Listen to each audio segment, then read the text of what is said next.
Good afternoon, everybody, and welcome to Storybook Land. My name is Alyssa. I'm going to be your storyteller and captain. Today we're riding aboard the Alice from the movie, you guessed it, Alice in Wonderland. Now, just a few reminders here as we journey through Storybook Land. Please stay seated at all times. Make sure you keep those hands, arms, and fingers inside the boat and away from that lovely green water. Today we're going to be sailing past the classic fairy tale settings of some of Walt Disney's most famous and not so famous animated features and silly symphonies. But in order to get there, we first must pass through the Giles of Monstro.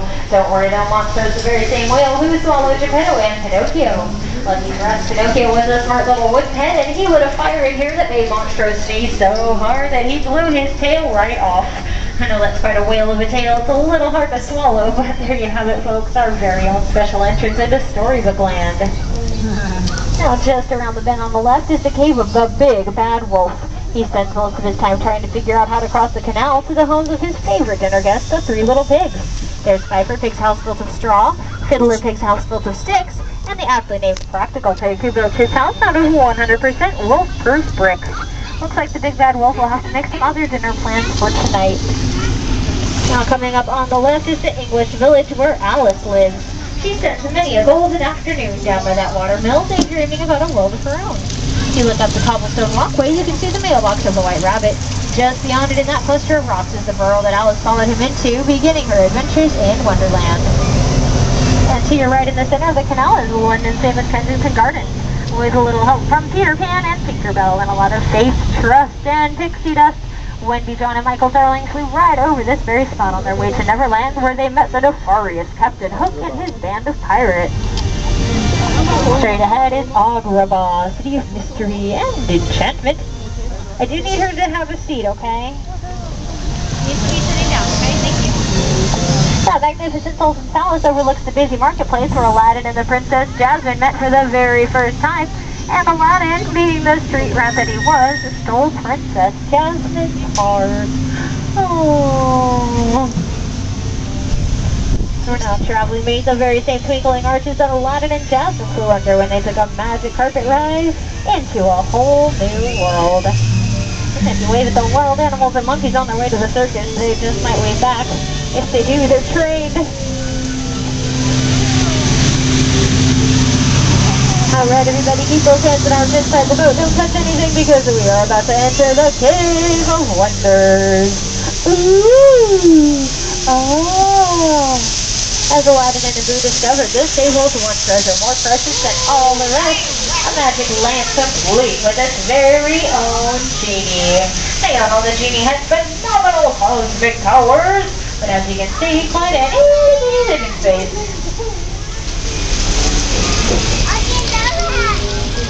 Coming up on the right is the cottage of Snow White and the Seven Dwarfs. While Snow White tidies up inside with some of her forest friends, the Seven Dwarfs are off to work, digging away in their jewel mine just up the hill. If you're lucky, you may recognize that French chateau as the home Cinderella once shared with her wicked stepmother and her two ugly stepsisters. But she didn't stay there for long. Cinderella now lives happily ever after with her Prince Charming in that beautiful pink and gold top castle high on the hill. That just goes to show what a good pair of shoes could do for a woman. Now, covering the banks on the left-hand side is a giant living patchwork quilt that was inspired by the quilted hills of the 1933 silly symphony, Lullaby Land. It's comprised of 23 different species of desert plants. All the plants and trees in Storybook Land are, in fact, real. They've all been miniaturized by a special process known only to Tinkerbell that allows them to grow only 1 inch per year. So now, just like Peter Pan and the Lost Boys, these plants will never have to grow up. This was one of the original attractions to open with Disneyland in July of 1955, but at that time we were called the Canal Boats of the World because the original plan was to have some world-famous landmarks dotting the banks. Well, those landmarks never got built, and after a year of what became known as the Mud Bank Ride, Walt Disney decided instead to have miniaturized versions of some of his classic fairy tale settings like you see here today, and that's when we became Storybook Land. Now down by the riverbank on the left-hand side in that old tree stump is the modest home of Ratty from The Wind in the Willows. The not-so-modest home next door belongs to his dear friend, Mr. Toad.